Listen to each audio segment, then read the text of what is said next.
Our respect has been going down. What's interesting? I was kind of nosing around on YouTube, I guess a couple weeks ago, and I found a video by Senator John McCain during the incursion into Haiti, which Bill Clinton spearheaded, and John McCain was speaking out against the principles of nation building and policing the world. Okay. And then Somalia, same thing. I was just had to laugh. Yeah, I've heard some good things in the past, but then when he's running for president, he kind of like moved away from that. It's the same with Obama. Obama stood for some good things, and then same thing. George W. Bush campaigned on a humble foreign policy. He campaigned on no nation building, compassionate conservatism, and all this and that. And then guess what? He gets in office, and what do? They do whatever the system, whatever the funders of the elections, what they're required to do. And that's why people say that the president's not really in charge, which sounds like a kind of a fringe thing to say, but really there are external influences on the president that he kind of has to adhere to. Some Americans are being duped because they think they're going over to save democracy, when actually they're going over there because George Bush II made a mistake and deviated from his father's foreign policy.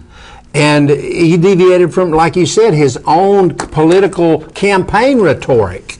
So we got, and it's like kind of like Colin Powell, who probably would have been president today if it wouldn't have been for the mistakes of George Bush. And on a sidelight here, just like Al Gore may have been a president today if it wouldn't have been for the mistakes of Bill Clinton. Right. The thing about it is we have people that are being duped, and we're tired of it. And that's why people want to get on a bicycle and ride. Yeah. They want to do something because we're so frustrated. I know, yeah. And in the 60s, we had the draft. Right. So I served in Vietnam and went through basic training with people that were drafted. That didn't want to be there. And they didn't want to be there. Tell a lot of the people just absolutely. Oh, yeah. Didn't want There was one that went through basic training with me that refused to pick up an M14. He would not touch a weapon. They gave him a baseball bat, and he went through the whole basic training and graduated with us, and would not even touch a baseball bat. And I presume when he left there, they sent him to San Antonio, where the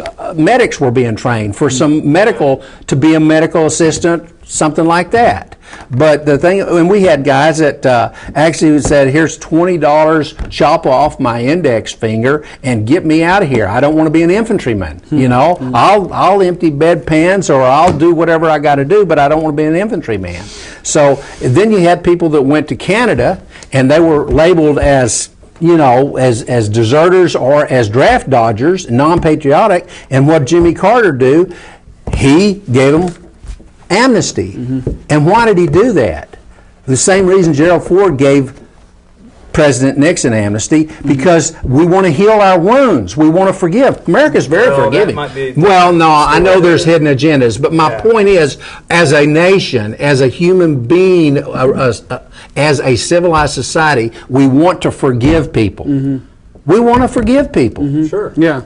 Yeah, well, yeah, forgiveness is important. I mean, that's sort of. And if we do the right thing over in the Mideast, hopefully they can forgive us. They can forgive us. That's what we have to do. We need it. I think that process starts. We've got to earn it. What I think is interesting in international law, actually, apologies are a part of international law, and it seems like many nations, especially American leaders, are like very hesitant to ever admit that they're wrong or to apologize for anything. Israel is not like they're even more extreme than us. Yeah, we regret that it happened. Right, it's like, well, you know, anybody regrets that it happened. Well, it doesn't mean you're saying you feel right. That well, and they certainly didn't want to admit anything wrong about this recent thing that happened. These flotilla, these humanitarian aid boats that were coming in there to, I guess, break the blockade. There's a 3-year blockade that Israel has, and they're preventing importation of humanitarian supplies. And apparently Israel came in with helicopters and gunships and attacked these boats that just had, and these ships were actually checked before they left European harbors. The leaders of these ships made sure that harbor authorities in Europe completely searched the ships, the passengers, and all the cargo, and made sure there was no weapons on board. And Israel caught them in international waters and boarded the ships and killed 9 people and wounded a bunch of others. And actually one was an American. They shot this American 4 times in the head and 1 time in the chest. And this just happened May 31st. And what's interesting though is like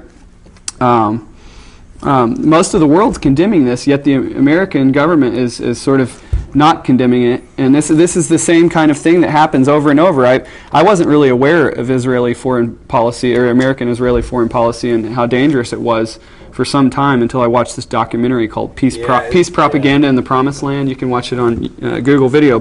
And then I witnessed the 2006 Southern Lebanon war between Hezbollah and Israel, and how Hezbollah, supposedly killed or captured a couple Israeli soldiers near the border, and then Israel responded by bombing everything. They bombed roads, seaports, airports, harbors, electricity plants, sewage plants, water plants, homes, businesses. They essentially demolished all the civilian infrastructure of southern Lebanon, and that is actually considered a violation of international law. But America gave complete support to that, and the same thing happened in Gaza last spring. And the question becomes, why is America the only nation? And we give $3 to $6 billion to Israel every year in military aid, but I would argue our political support for them is the biggest thing. Well, they both go hand in hand. And we use the UN Security Council to kind of prevent. Let me go back 60 years real quick, because this situation now is really, there's a trend that I just want to kind of like highlight. When Britain, right after World War II, Britain was, they were given the responsibility. The Balfour Declaration? They were given the responsibility to partition the Palestine into two separate states. And so they were allowing a small number of Jewish refugees to settle there. Because there were already a few there, and probably around Tel Aviv and I guess kind of scattered around. Not a lot. There weren't gigantic cities of Jews at that point, I don't think. But anyways, the point is this. While the British were in Israel and they were tasked with making this Palestinian / Jewish state, the Israeli, or at that point the Zionists, actually had terrorist organizations that were attacking the British. It was called Irgun and Haganah, both kind of got Minich Begin, or was he one of the leaders? Yeah, a few. He became the first prime minister of Israel. Is that? No, he wasn't until a little bit later. Okay. Ben Gurion was the first one. But yeah, so really the Zionists were perpetrating these terrorist attacks on the British. They publicly, they shot officers, they publicly whipped their officers, and then the culmination was when they bombed the King David Hotel, which was the British headquarters. I remember American papers were calling them terrorists. And they were terrorists. Defined the very definition of terrorist. Right. And I think there's this interesting letter. I think everyone should almost be required to read it, maybe to know history. But there's a letter by Albert Einstein, and a bunch of other progressive-minded Jews from America, or that were living in America, and other Jewish philosophers, and they wrote this letter, I think a dozen or so of these Jewish people that were strong believers in peace. They wrote this letter to the New York Times and warned the American public. They said, beware, America. They said, there is this Irgun, Zvai Lume, or whatever this organization's called, and it's being founded on terrorist, they said fascist even principles, chauvinist principles, which was amazing. And they said that there's a danger that the leaders of this organization could gain influence over the American government through financial contributions. And I assume they mean financial contributions through our elections. And that brings to the question, there's arguably Israel exerts control over the American political system.